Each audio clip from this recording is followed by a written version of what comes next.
Boss ഉണ്ട്, അല്ലെങ്കിൽ എനിക്ക് ഫ്രണ്ട് ഉണ്ട്. ഇതാണോ? ആണോ? എന്തെങ്കിലും ഉണ്ടാക്കി അല്ലെങ്കിൽ ഞാൻ വായിച്ചങ്ങനെ പോകും, ഒന്നും കൊണ്ടുപോല.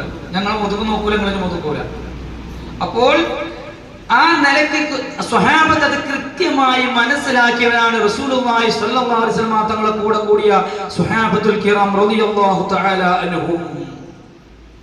റസൂലുള്ളാഹിനോട് കൂടെ കൂടിയ ഒരാളും റസൂലുള്ളാഹിന്റെ ആ മഹത്വം മനസ്സിലാക്കാതെ പോയിട്ടില്ല.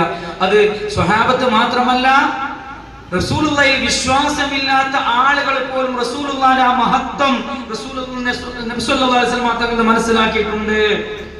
അതുകൊണ്ടാണ് മഹാനായ ഇബ്നു ഉമർ റളിയല്ലാഹു തആല അൻഹു ഒരിക്കൽ മഹാനായ അബ്ദുല്ലാഹ് ഇബ്നു ഹിശാം റളിയല്ലാഹു തആല റിപ്പോർട്ട് ചെയ്യുന്ന ഹദീസിൽ കാണാൻ കഴിയും, ഞങ്ങളെല്ലാവരും റസൂലുള്ളാഹി സ്വല്ലല്ലാഹു അലൈഹി വസല്ലം തങ്ങളുടെ സന്നിധിയിൽ സവിധത്തിൽ ഇരിക്കുന്ന സമയത്ത് മഹാനായ